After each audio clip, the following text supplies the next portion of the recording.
Hello, नमस्कार मेरे प्यारे दोस्तों। आप सभी कैसे हैं? आई होप आप सभी बढ़िया होंगे और आप लोगों की तैयारी भी ज़बरदस्त चल रही होगी। तो मेरे प्यारे दोस्तों, जैसे कि हम लोग अभी मुहिम चलाए हुए हैं कि जिनका भी एग्ज़ाम 2023 में 12 बोर्ड का एग्ज़ाम है, कॉमर्स क्लास 12 का एग्ज़ाम, तो उसी को हम लोग अभी टारगेट करते हुए पढ़ाई कर रहे हैं।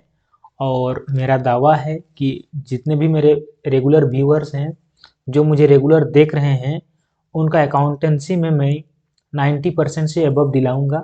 इतना मैं कोशिश कर रहा हूँ और बाकी आप लोगों को भी साथ ही साथ कोशिश करना होगा और हम लोग मिल करके मेहनत करेंगे ताकि हम लोग कम से कम 90% अकाउंटेंसी में आ जाए, है ना। हम लोग का यही टारगेट है। तो जिसके लिए हम लोग अभी सबसे पहले क्या देख रहे हैं, एमसीक्यू को। जितने भी चैप्टर हैं, हर एक चैप्टर के हम लोग एमसीक्यू को देख रहे हैं। जो मल्टीपल चॉइस क्वेश्चन होते हैं, ऑब्जेक्टिव टाइप क्वेश्चन, उन सबको देख रहे हैं। जैसे ही हम लोग का ये ऑब्जेक्टिव टाइप सेशन खत्म हो जाएगा, उसके बाद हम लोग शॉर्ट टाइप न्यूमेरिकल क्वेश्चन को डिस्कशन करेंगे। जैसे हम लोग का शॉर्ट टाइप न्यूमेरिकल हो जाएगा, उसके बाद हम लोग लॉन्ग टाइप न्यूमेरिकल को देखेंगे। तो इस प्रकार से हम लोग अकाउंटेंसी को कंप्लीट करने वाले हैं एग्जाम डेट से पहले तक। तो मेरे प्यारे दोस्तों, इससे पहले हम लोग पार्टनरशिप को देख चुके हैं पूरा कंप्लीट, है ना। पार्टनरशिप का रिकॉन्स्टिट्यूशन देख लिए, प्रॉफिट शेयरिंग रेशियो देख लिए, एडमिशन ऑफ पार्टनर देख लिए, रिटायरमेंट ऑफ पार्टनर देख लिए, डेथ ऑफ पार्टनर देख लिए, और सबसे पहले हम लोग एनपीओ को भी देख चुके हैं। और अब हम लोग का बारी है कंपनी अकाउंट को पढ़ने की। तो आज हम लोग कंपनी अकाउंट को पढ़ेंगे और कंपनी अकाउंट से जितना भी एमसीक्यू बन सकता है हम लोग सारे को देखेंगे। और ये जो है आज पार्ट 1 है वीडियो का, और नेक्स्ट क्लास में आप लोगों को इसका पार्ट 2 मिलेगा। तो आप लोग दोनों पार्ट को देख लेंगे। तो कंपनी अकाउंट का जो इंट्रोडक्शन, जो फर्स्ट चैप्टर शेयर से रिलेटेड है, शेयर कैपिटल से रिलेटेड, उसके जितने भी एमसीक्यू हैं इसी चैप्टर में से आएगा, इसी वीडियो में से आएगा, दोनों वीडियो मिला करके, ठीक है। तो मेरे प्यारे दोस्तों, चलिए हम लोग टाइम वेस्ट नहीं करते हैं और देखते हैं कि इस चैप्टर में क्या क्या क्वेश्चन बन सकता है। तो मेरे प्यारे दोस्तों, पहला क्वेश्चन देखिए आप लोगों को दिख रहा है। पहला क्वेश्चन का आंसर आप लोग दीजिए। कहा जा रहा है कि समता अंशधारी कंपनी के क्या होते हैं। जो शेयर होल्डर्स होते हैं, इक्विटी शेयर होल्डर, वो कंपनी के क्या होते हैं? तो वो कंपनी के एक हिसाब से स्वामी होते हैं, यानी कि मालिक होते हैं, ओनर होते हैं। यानी कि ऑप्शन नंबर 20 का करेक्ट हो जाएगा। क्या हो जाएगा? ऑप्शन नंबर 20 का करेक्ट हो जाएगा, ठीक है। चलिए देखते हैं next question, question number 2। Question number 2 है कि जब्त किए गए अंशों को, जो भी अंश होता है जिसको हम लोग जब्त कर लिए, यानी कि टाइमली पैसा नहीं मिलने पर जब्त कर लेते हैं, वैसे अंशों को पूर्ण निर्गमन करने के पश्चात जो उसको हम लोग फिर से रीइश्यू करते हैं, तो अंशहरण खाते के शेष को हम लोग कहाँ पर हस्तांतरित करते हैं? तो पूंजी संचय खाता में। कहाँ करते हैं? पूंजी संचय खाता में, यानी कि ऑप्शन नंबर 20 का करेक्ट हो जाएगा। अगर आप लोग न्यूमेरिकल क्वेश्चन बनाए हैं तो आप लोगों को पता होगा, अगर नहीं बनाए हैं तो हम लोग मिल करके बनाएंगे इसके बाद का सेशन में, ठीक है। तो फिलहाल हम लोग जो भी हरण खाते का जो शेष होता है उसको हम लोग पूंजी संचय यानी कि कैपिटल रिजर्व अकाउंट में ट्रांसफर करते हैं, ये आप लोगों को पता है, ठीक है। चलिए देखते हैं next question, question number 3। Question number 3 में कहा जा रहा है, ध्यान दीजिएगा, क्वेश्चन नंबर 3। क्वेश्चन नंबर 3 में कहा जा रहा है कि कंपनी अधिनियम के प्रावधानों के अंतर्गत, जो भी कंपनी का अधिनियम जो बना था, है ना, कंपनी अधिनियम कब बना है? 1956 में बना है। तो इसमें जो भी प्रावधान है एक कंपनी निर्गमित कर सकती है। तो बताना है कि एक जो कंपनी है किस प्रकार की शेयर इशू कर सकती है ना। तो इसका सही आंसर हो जाएगा ऑप्शन नंबर सी, समता एवं पूर्वाधिकार अंश। यानी कोई भी जो एक कंपनी है वह दो टाइप का शेयर इशू कर सकती है। पहला तो है समता अंश यानी कि इक्विटी शेयर, और दूसरा है पूर्वाधिकार अंश यानी कि प्रीफरेंस शेयर। तो दो प्रकार का शेयर इशू कर सकती है, इसका उल्लेखीय है, ठीक है। तो ऑप्शन नंबर सी इसका करेक्ट हो जाएगा, समता अंश एवं पूर्वाधिकार अंश। चलिए देखते हैं next question, question number 4। Question number 4 में कहा जा रहा है मेरे प्यारे दोस्तों, क्वेश्चन नंबर 4 में कहा जा रहा है कि अधिकार अंश वे हैं। बताना है कि अधिकार अंश किसे कहते हैं, है ना। अधिकार अंश यानी कि राइट शेयर, राइट शेयर अधिकार, अधिकार अंश हम लोग किसे कहते हैं? तो मेरे प्यारे दोस्तों, अधिकार अंश उस अंश को कहा जाता है जो कंपनी के वर्तमान अंशधारियों को निर्गमित किया जाता है। यानी कि जो ऑलरेडी शेयर होल्डर है, जो ऑलरेडी शेयर होल्डर है, अगर उसी को हम फिर से शेयर इशू कर रहे हैं तो उसको अधिकार अंश कहते हैं। यानी कि अधिकार अंश उन्हें कहा जाता है, ठीक है। यानी कि जो मेरा ऑलरेडी शेयर होल्डर है उसी को हम फिर से शेयर इशू कर रहे हैं, तो ऐसे शेयर को हम लोग अधिकार अंश कहते हैं, ठीक है। आई होप आप लोगों को मजा आ रहा होगा, समझ में आ रहा होगा। चलिए देखते हैं next question, question number 5। Question number 5 में कहा जा रहा है कि दायित्वों की कुल राशि में सम्मिलित होती है। दायित्वों की जो कुल राशि यानी कि टोटल जो लायबिलिटी है उसमें हम लोग किस किस चीज को शामिल करते हैं। तो मेरे प्यारे दोस्तों देखिए, एक होता है ऑथोराइज कैपिटल, एक होता है इशूड कैपिटल, एक होता है कॉल्ड अप कैपिटल और एक होता है क्या, अनकॉल्ड कैपिटल।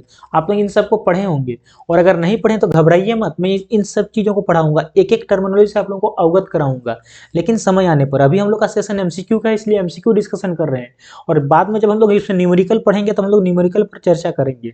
तो मेरे प्यारे दोस्तों, इसमें हम लोग किसको दिखाते हैं, चुकता पूंजी को, यानी कि चुकता पूंजी को हम लोग इसमें दिखाते हैं कुल दायित्व में। ठीक है, आई होप आप लोगों को समझ में आ रहा होगा। चलिए देखते हैं क्वेश्चन नंबर 6। क्वेश्चन नंबर 6 में कहा जा रहा है, क्वेश्चन नंबर 6 में कहा जा रहा है कि एक कंपनी अपने अंशों को प्रीमियम पर भारतीय कंपनी अधिनियम 2013 की किस धारा के अंतर्गत जारी कर सकती है। आप लोग सुने होंगे कि शेयर जो है, शेयर को हम लोग एट पार में भी इशू कर सकते हैं, एट प्रीमियम भी कर सकते हैं, और पहले एट डिस्काउंट में भी किया जा सकता था। लेकिन आप लोगों को क्वेश्चन यह है कि बताइए, जो एट प्रीमियम है यानी कि जो प्रीमियम पर जो हम लोग इशू करते हैं, यानी कि 10 का शेयर को मान लेते हैं कि 12 में इशू कर रहे हैं, तो 2 रुपये जो हम प्रीमियम जोड़ रहे हैं, 2 रुपये क्या जोड़ रहे हैं, प्रीमियम। तो ये कंपनी अधिनियम 2013 के किस धारा में इसका उल्लेख है, कहां पर इसके मेंशन है, क्वेश्चन ये पूछा गया है। तो इसका आंसर हो जाएगा ऑप्शन नंबर सी, यानी कि धारा 52 में, है ना, धारा 52 में इसका उल्लेख है। कंपनी अधिनियम 2013 की धारा 52 में उल्लेख है कि हम अंशों को प्रीमियम पर भी जारी कर सकते हैं। ठीक है, आई होप मेरे प्यारे दोस्तों आप लोगों को समझ में आ रहा होगा। चलिए देखते हैं क्वेश्चन नंबर 7। क्वेश्चन नंबर 7 में कहा जा रहा है, क्वेश्चन नंबर 7 में कहा जा रहा है कि अंशों का हरण किया जाता है। बताना है कि अंशों का हरण कब होता है, यानी कि फॉरफीचर ऑफ शेयर कब होता है, जब मांग की राशि का भुगतान ना करने पर। क्या होती है, मांग की राशि का भुगतान ना करने पर, जब पैसा मांगा जाता है उस टाइम अगर पैसा नहीं मिला तो ऐसे वैसे अंशों को हम लोग क्या कर लेते हैं, हरण कर लेते हैं, यानी कि जब्त कर लेते हैं, फॉरफिटेड कर लेते हैं। तो इसका सही आंसर क्या हो जाएगा, ऑप्शन नंबर बी हो जाएगा। चलिए देखते हैं next question, question number 8। Question number 8 में कहा जा रहा है कि अंशधारी प्राप्त करते हैं। बताना है कि अंशधारियों को क्या मिलता है। जैसे मान लेते हैं कि ए एक अंशधारी है, इसने मान लेते हैं XYZ कंपनी का शेयर खरीदा है, तो ये तो शेयर होल्डर है, ठीक है, तो इसको बदले में क्या मिलेगा, बदले में क्या मिलता है, लाभांश मिलता है, यानी लाभ में से हिस्सा मिलता है। ठीक है, यानी कि इसको इंग्लिश में क्या बोलते हैं, इंग्लिश में इसको बोलते हैं डिविडेंड। क्या बोलते हैं, डिविडेंड मिलेगा। क्या मिलेगा, डिविडेंड मिलेगा, यानी कि लाभांश मिलेगा। आई होप मेरे प्यारे दोस्तों आप लोगों को समझ में आ रहा होगा। चलिए देखते हैं next question, question number 9। Question number 9 में कहा जा रहा है कि कंपनी अधिनियम 2013 का टेबल एफ, देखिए जो टेबल एफ है इस बात को याद रखिएगा, टेबल एफ के अनुसार बकाया याचना पर ब्याज की दर कितना प्रतिशत से अधिक नहीं हो सकती है। तो मेरे प्यारे दोस्तों ये बहुत इंपॉर्टेंट क्वेश्चन है और बहुत ज्यादा इंपॉर्टेंट है कि टेबल एफ के अनुसार, जो टेबल एफ है उसके अनुसार मैक्सिमम कितना परसेंट हम रेट ले सकते हैं, यानी कि कॉल्स इन एरियर पर हम कितना परसेंट उससे इंटरेस्ट ले सकते हैं। तो मैक्सिमम 10% ले सकते हैं, है ना, ऑप्शन नंबर डी हो जाएगा। तो याद रखिएगा जब भी टेबल एफ की बात करें तो टेबल एफ के लिए मैक्सिमम 10% हम इंटरेस्ट ले सकते हैं कॉल्स इन एरियर पर, इस बात को याद रखिएगा। चलिए देखते हैं next question, question number 10। Question number 10 में है कि अंशों का अधिमूल्य पर निर्गमन, जो शेयर होते हैं उसको अगर अधिक मूल्य पर निर्गमन कर रहे हैं, मान लेते हैं कि 10 रुपये का शेयर है, इसको हम 2 रुपये अधिक जोड़ के 12 रुपये में निर्गमन कर रहे हैं, तो ये जो अधिक जोड़ा जा रहा है इसको क्या बोलते हैं हम लोग, और ये जो अधिक जोड़ा जा रहा है ये कंपनी के लिए क्या है, तो कंपनी के लिए एक हिसाब से ये क्या है, पूंजीगत लाभ है, क्योंकि उसको पूंजी में वृद्धि हो रहा है, ज्यादा पैसा लिया जा रहा है, तो पूंजीगत लाभ है। ठीक है, आई होप मेरे दोस्तों आप लोगों को समझ में आ रहा होगा। चलिए देखते हैं क्वेश्चन नंबर 11। क्वेश्चन नंबर 11 में कहा जा रहा है कि अंशों के अधिमूल्य को, जो भी हम लोग अधिमूल्य में इशू करते हैं, यानी कि जो भी एक्सेस अमाउंट ले रहे हैं उसको चिट्ठे के किस पक्ष में दिखाते हैं। तो मेरे प्यारे दोस्तों उसको चिट्ठे के दायित्व पक्ष में दिखाते हैं। कहाँ दिखाते हैं, यानी कि लायबिलिटी साइड में दिखाते हैं। ऑप्शन नंबर 20 का करेक्ट हो जाएगा। ठीक है, चलिए देखते हैं next question, question number 12। Question number 12 में कहा जा रहा है कि अंश आवंटन खाता, यानी कि जो शेयर अलॉटमेंट अकाउंट है, तो शेयर अलॉटमेंट अकाउंट किस प्रकार का अकाउंट है। तो मेरे प्यारे दोस्तों यह एक प्रकार का पर्सनल अकाउंट है। क्या अकाउंट है, एक प्रकार का व्यक्तिगत खाता, यानी कि पर्सनल अकाउंट है। चलिए देखते हैं next question, question number 13। Question number 13 में कहा जा रहा है मेरे प्यारे दोस्तों, क्वेश्चन नंबर 13 में कहा जा रहा है कि अधिकृत जो पूंजी है यानी कि ऑथोराइज जो कैपिटल है, ऑथोराइज कैपिटल पूंजी का वह अंश जिसे सिर्फ कंपनी के समापन पर ही मांगा जाता है। देखिए, ऑथोराइज कैपिटल का वह पार्ट जब कब मांगेंगे, जब कंपनी का समापन होगा यानी कि कंपनी समाप्त होगा उस टाइम मांगेंगे। तो उस पूंजी को क्या कहते हैं? उस पूंजी को आरक्षित पूंजी कहा जाता है यानी कि रिजर्व कैपिटल कहा जाता है, यानी कि आरक्षित पूंजी। यह पूंजी तभी मांगा जाएगा, यह अमाउंट तभी मांगा जाएगा जब कंपनी का क्या हो, समापन हो, अन्यथा उस पैसा को नहीं मांगा जाता है। आई होप मेरे प्यारे दोस्तों आप लोगों को समझ में आ रहा होगा। चलिए देखते हैं next question, question number 14। Question number 14 में कहा जा रहा है कि अंशों के निर्गमन पर अधिलाभ का उपयोग किया जा सकता है ना, अधिलाभ का उपयोग किया जा सकता है। तो बताना है जो अंशों का निर्गमन होता है यानी कि जब हम लोग शेयर को इशू करते हैं तो अधिलाभ जो हमको मिलता है यानी कि जो भी हमको अधिक मिलता है, मान लेते हैं कि हम 10 रुपया का शेयर को 12 रुपया में बेच दिए, तो 2 रुपये जो हमको अधिक लाभ मिला तो हम उसका उपयोग कहाँ पर कर सकते हैं? जो 2 रुपया हमको एक्सेस मिला तो उस एक्सेस अमाउंट को हम क्या कर सकते हैं? तो उस एक्सेस अमाउंट से हम क्या कर सकते हैं? तो मेरे प्यारे दोस्तों बोनस अंशों के निर्गमन के लिए, यानी हम बोनस अंशों का उसमें निर्गमन कर सकते हैं। इस एक्सेस पैसा से हम बोनस अंश यानी कि बोनस शेयर इशू कर सकते हैं, बाकी कुछ नहीं कर सकते, इस बात को याद रखिएगा। इस पैसा से हम झालमुड़ी नहीं खा सकते हैं, पानी पूरी नहीं खा सकते हैं, क्या कर सकते हैं? बोनस अंशों को निर्गमन कर सकते हैं। मेरे प्यारे दोस्तों आई होप आप लोगों को समझ में आ रहा होगा। चलिए देखते हैं next question, question number 15। Question number 15 में कहा जा रहा है कि यदि 10 रुपया वाला समता अंश को 12 रुपये पर निर्गमन करते हैं, देखिए 10 रुपया का शेयर है, इसको हम 2 रुपया जोड़ करके 12 रुपये में इशू कर रहे हैं, तो इस प्रकार के इशू को क्या कहते हैं हम लोग? अधिमूल्य पर निर्गमन। क्या कहते हैं? अधिमूल्य पर निर्गमन, यानी कि इशूड एट प्रीमियम। क्या बोलते हैं इसको हम लोग इंग्लिश में? Issued at premium. हम 2 रुपये प्रीमियम जोड़ करके इशू कर रहे हैं और ये कंपनी के लिए क्या है? 2 रुपया फायदा है, प्रॉफिट है ना, यानी कि उसको अधिमूल्य पर निर्गमन कहा जाता है। मेरे प्यारे दोस्तों आई होप आप लोगों को समझ में आ रहा होगा। चलिए देखते हैं next question, question number 16। Question number 16 में कहा जा रहा है कि वह अधिकतम राशि, बताना है कि वह अधिकतम राशि क्या हो सकती है ना, जिससे अधिक कंपनी को अपने अंशों के निर्गमन द्वारा कोष की आज्ञा है। यानी क्वेश्चन ये बोलना चाहता है कि एक कंपनी मैक्सिमम कितना पैसा निर्गमन के द्वारा इकट्ठा कर सकती है, यानी इशू करके, शेयर का इशू करके मैक्सिमम कितना पैसा इकट्ठा कर सकती है। तो जितना उसको ऑथोराइज हुआ है उतना पैसा कर सकती है, यानी कि जितना उसका पूंजी ऑथोराइज है, यानी कि अधिकृत पूंजी तक मैक्सिमम कितना कर सकती है? ऑथोराइज कैपिटल तक कर सकती है, यानी कि अधिकृत पूंजी तक वो अपना शेयर इशू करके पैसा इकट्ठा कर सकती है ना। तो ऑप्शन नंबर सी इसका करेक्ट हो जाएगा। चलिए देखते हैं next question, question number 17। Question number 17 very very important है मेरे प्यारे साथियों।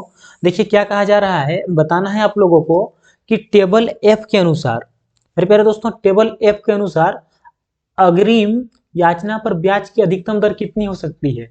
यानी वहां पर हम लोग देखे थे क्या? कॉल्स इन एरियर पर, और हम लोग यहाँ पर क्या देख रहे हैं? कॉल्स इन एडवांस पर। तो बताना है कि कॉल्स इन एडवांस पर मैक्सिमम कितना इंटरेस्ट का रेट हो सकता है ना, कॉल्स इन एरियर पर।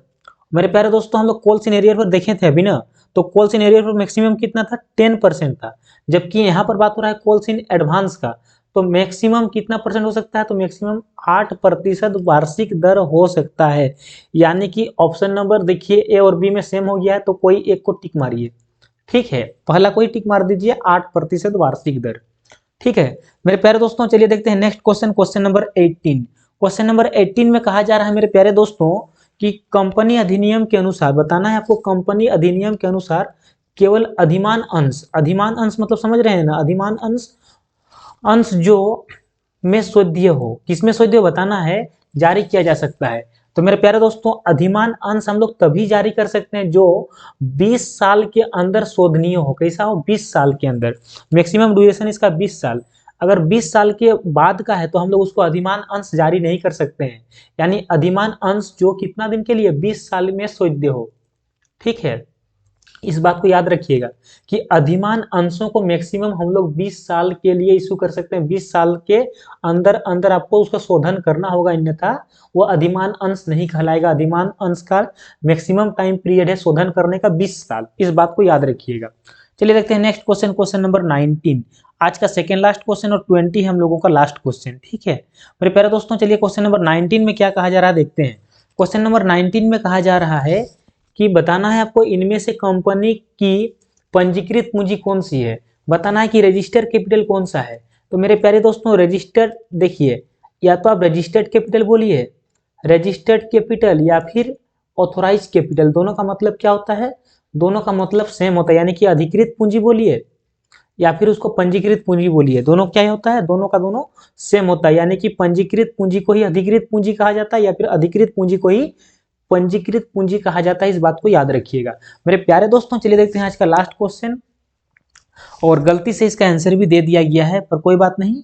देखिए क्वेश्चन नंबर 20, क्वेश्चन नंबर 20 में क्या कहा जा रहा है कि लाभांश सामान्यतः, जो लाभांश है यानी कि डिविडेंड है, सामान्यतः किस पर देते हैं।